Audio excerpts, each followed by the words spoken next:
Hey everyone, this is Jairo from The Grind Fitness and welcome to my channel. On this channel, you're going to learn how to take care of your body while we do this wonderful sport called JiuJitsu.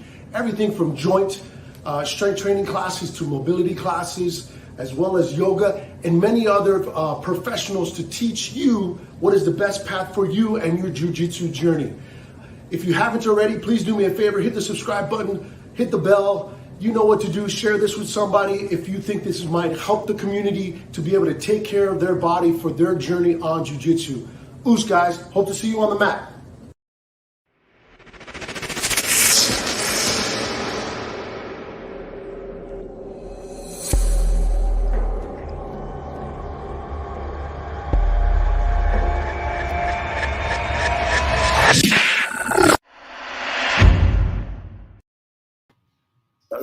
What's up guys, how's it going?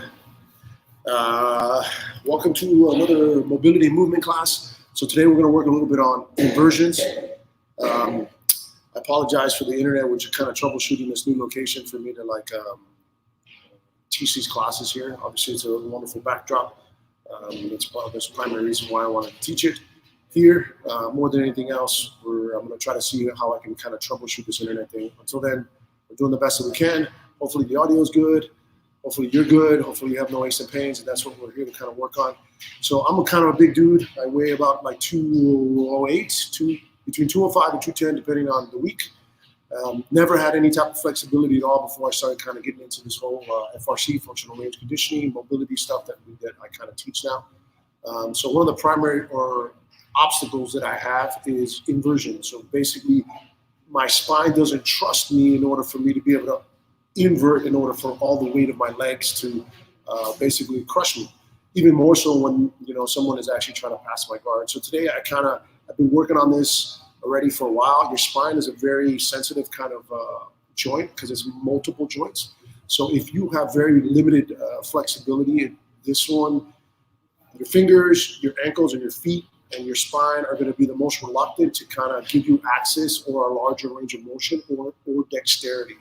So when you start doing the stuff that we're going to do now, it's something that you got to think long term. Don't think that you're going to get an immediate result out of it, because it doesn't work that way, because your body is in the business of protecting itself. It's just a natural thing that your body does. So if you have lack of flexibility, this is something that you got to do continuously. I would actually recommend that you do it probably like either every day or at least 2 to 4 times a week, so that your body understands what you're requesting of it. And once it understands what you're requesting of it, it's going to increase the limitations or decrease the limitations that it puts on itself, because it starts to get used to. You start having a conversation, and all of a sudden you start kind of getting more and more access to your actual spine.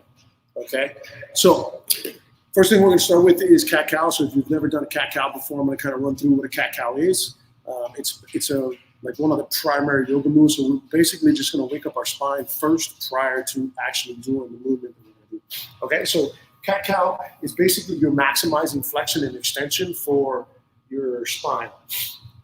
So when you start a tabletop, I tell everybody, think knee to the hands pressing into the mat. You're going to splay your fingers, so that way we also work on finger flexibility, because if we do jiu-jitsu, you're going to see that your fingers are going to hurt from overuse. And then you're going to rotate. You're going to rotate your shoulders forward or your bicep forward, and then you're going to shift your weight forward. You're going to walk your knees underneath you. Keep your toes active in the back. From there, we're going to try to roll up the spine starting from the pelvis. So the key behind the normal cat-cow in yoga, they kind of make you do it this way, when you're kind of going through the motions. The idea behind what we're doing is we're trying to communicate better to our spine by talking to each individual vertebrae. So don't get caught up on the full range of motion. Really focus on trying to think that you're doing one vertebrae at a time.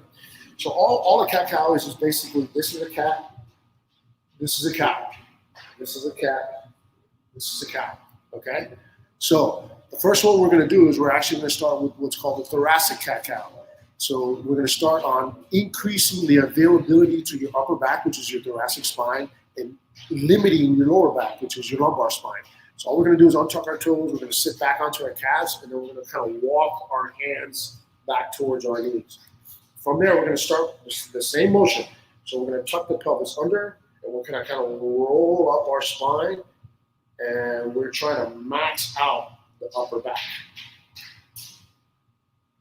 And we drop our chin. Then we keep our chin pinned to our chest, and then we start pushing out from the pelvis. Maxing out that extension.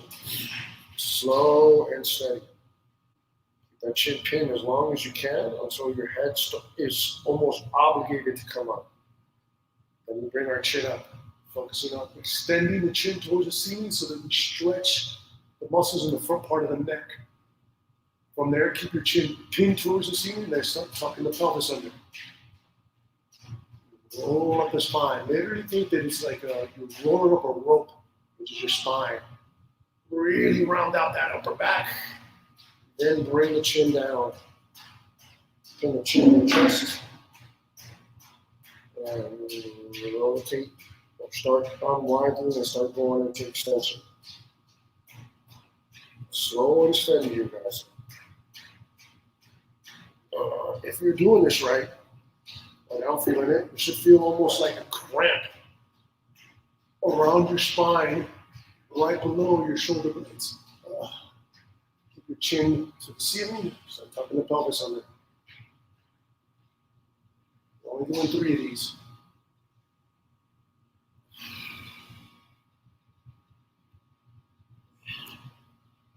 Last one. Pushing that pelvis out. Slow and steady. Really extend that spine. Really get those musculature of your around your spine to fire. So rotating your chin up to the ceiling. Keep your pin there. Last part of this. Tuck the pelvis under. Round that upper back. Get the head relaxed. Awesome. Okay, that was the upper back, the thoracic back. Now we're going to do the lumbar. So we're basically doing the same thing. We're just going to reverse it. So now we're going to limit the amount of movement that we have in the upper back, and we're going to try to maximize the amount of movement in the lower back, or the lumbar spine. Okay, so you come back up to the tabletop. All you're going to do is you're going to drop your elbows to the mat. You're going to interlace your fingers in front of you. You're then going to put the top of your head onto the mat, and you're going to cup your own head here. What we want to try to do is round our upper back just a little bit and maintain that rounding of the back. You can walk your feet forward if necessary. If that, it's going to create a little bit more sense of balance. And from there, we're doing the same cat cow. Okay, so what we're doing is now we're tucking the pelvis under, and we're trying to round as much as we can, bringing the pubic bone towards our ribcage as much as we can, and then you reverse it. Start pushing the tailbone to the ceiling, and start going into that lumbar extension.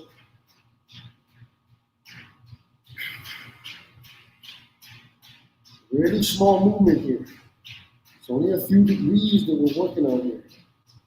But those few degrees across each individual vertebrae is really dramatic over time. Creates that dexterity that you need in order for you to move more efficiently for jiu-jitsu.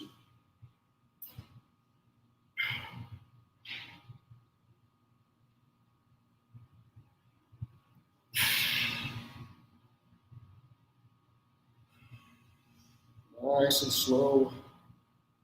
If you're doing this right, you should feel like a little bit of a cramp almost on the front part of your hip. You're keeping your hip girdle stationary and you're trying to rotate and flex and extend maximally the lumbar.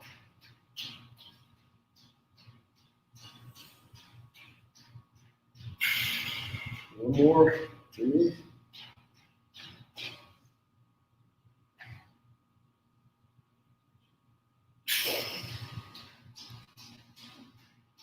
Awesome. Okay.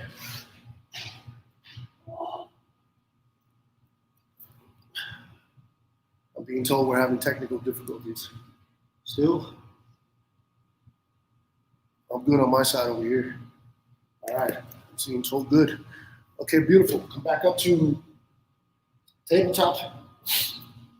Okay, so now we're going to do a full cat cow. So all we're doing is we're combining the first one and the second one. So the same exact thing. We're just maximizing the upper back and maximizing the lower back. So we start in that same position where we have our knee, the knee at the base of our hand, pressing into the mat, spraying our fingers, rotating the crook of our elbow forward, shifting our weight forward so that everything is underneath us. And then we're going to start with the pelvis underneath. So start tucking the pelvis, start rolling up our spine, max the upper back, bring the head, hit the chin, pin to your chest, start shifting the tailbone up towards the ceiling and start going into spinal extension. Slow and steady here. We're going 3 of these guys. So the key here is slow. Bring the head last. Chin to the ceiling. Keep it like that. Tuck the pelvis under.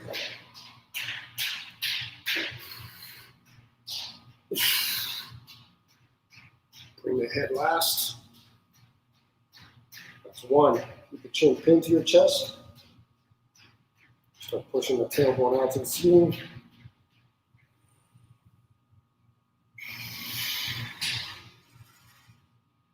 Really exaggerate that tailbone to the ceiling. Really get extension on that upper back. Then bring the head, chin towards the ceiling. Keep it glued. Start tucking the pelvis under.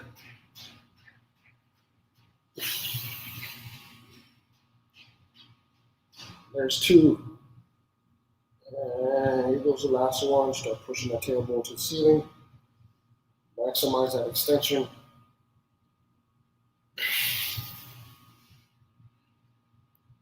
Head last part. Tucking that pelvis under.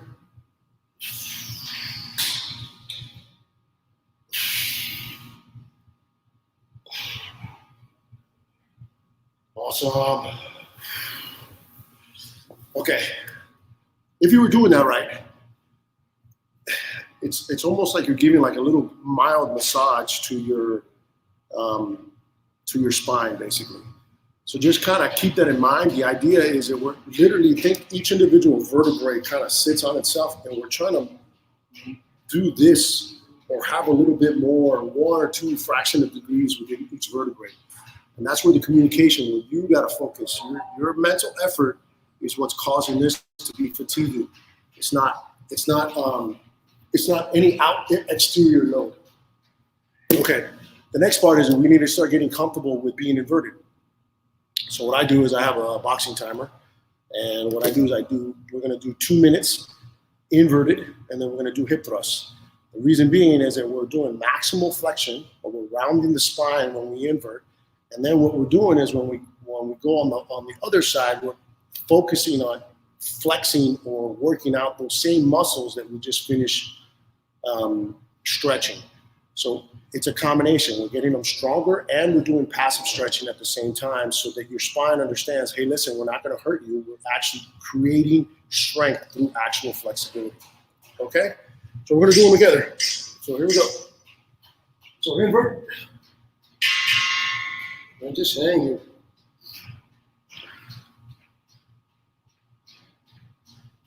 Now, depending on how lack of flexibility you have, like when I first started, I couldn't even get in this position. I could barely get my feet up. So start wherever you start. If you can do the 2 minutes, do the 2 minutes. If you can't do the 2 minutes, do whatever you can. The idea is for your spine to trust you here, that you're not going to slip a disc or herniate a disc. That's why a lot of us have a lot of tension back there, especially the bigger guys. It's because your body is just trying to protect itself.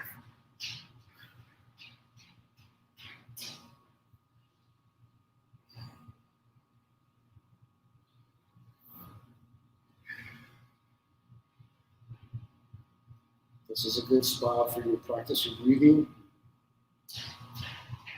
I have a hurt hamstring on my right leg right now, so I'm actually feeling a little bit of tension here. A little bit of discomfort.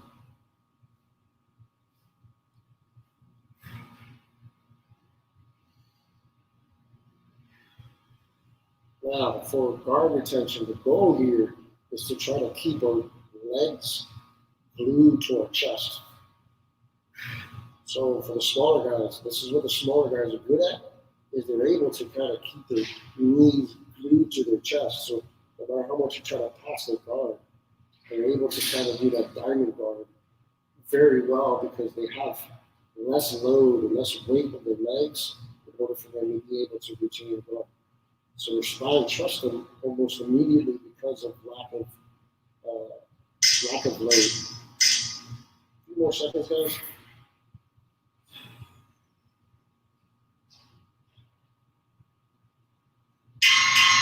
Good. Now we're bringing this down. Before you bring down your legs, what I want you to think is I want you to try to actively pin your knees to your chest. When you do that, as you start to lower, you want to keep that tension tight. So lower slowly your back, keep your legs pinned to your chest. Slowly bring it down, put your feet on the mat, and then start doing hip thrusts.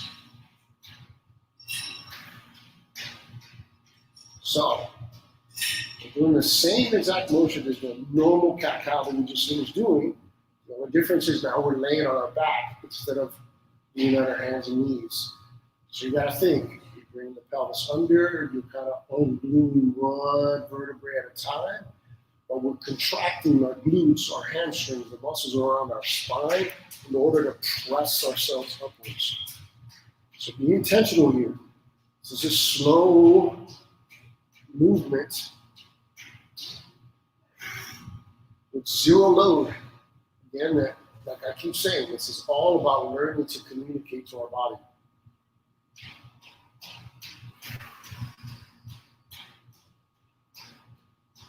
Keep going.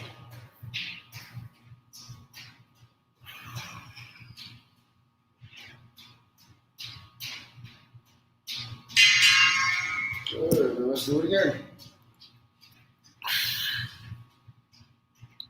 If you have the flexibility to touch the ground behind you, do it.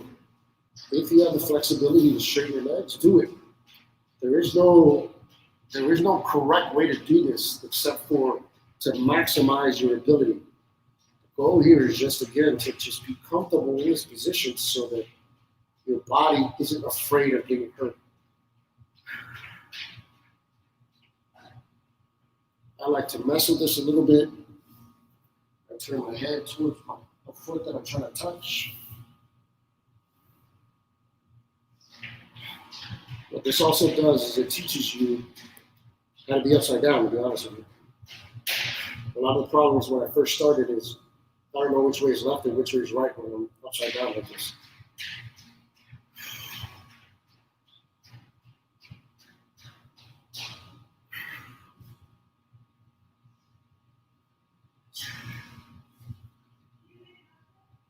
Okay.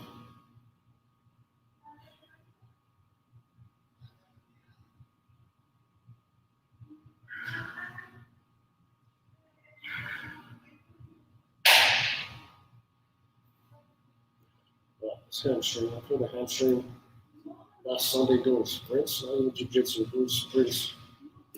Been bruised all week. I'm glad I didn't tear anything, but it was heavy. I couldn't walk on Monday. It was so bad. I'm gonna try to do a little bit of jiu-jitsu because I'm a masochist today. Even though I'm injured, I'm gonna do it anyway because I haven't really trained much this week.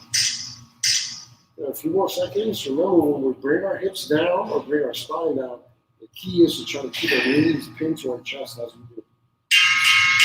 Okay, so keep your knees pinned to your chest. Get this musculature to fire, fear as you come down. So the goal is for these muscles to basically contract and keep your knees pinned to your chest as you come down.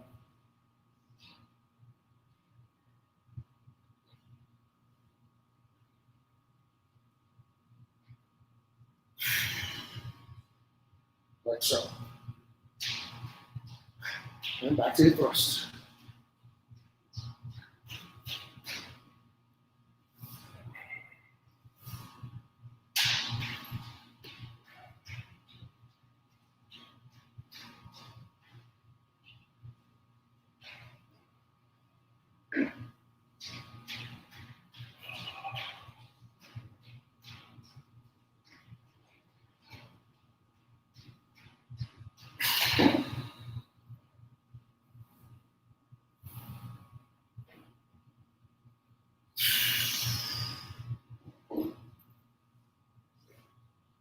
more.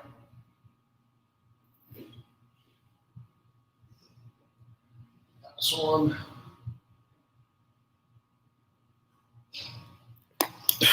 Last one. And that's pretty much it. I mean, it's a slow thing. Remember, this is again, it's just to gain access in order for you to be able to start actively doing it when you do jiu-jitsu. The heavy lifting or the max lifting is when you're actually trying to implement like a berimbolo or any type of inversion when you're trying to take someone's back with someone's load on top of you.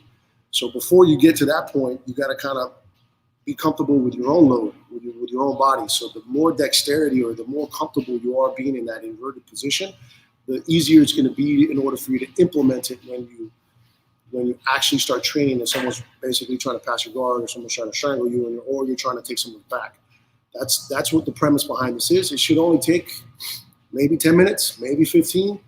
And if you do this 2 to 4 times a week, you're going to see like a dramatic change in how you're able to not only invert or which direction you're going to go or how comfortable it is, especially when someone is actually trying to pass your guard or someone is putting all their leaning, all their weight onto you. Okay, I'm going to kind of do a little bit of other series on this as well. I'm going to do some other stuff, what's called positional breathing. So probably next week I'm going to do some more spine stuff, but it's going to be in combination with learning how to like diaphragmic breathe in those positional awkward positions in jiu-jitsu. Again, I can see that the internet is kind of skipping a little bit, so I apologize for the crappy internet. I'm going to see exactly how I can boost it of some sort in order for me to be able to kind of get a stronger internet. Okay, guys, appreciate you watching. As always, share this, tell somebody, whatever it may be. Support the channel. At the bottom, there should be some information. Greatly appreciate it. Love you guys.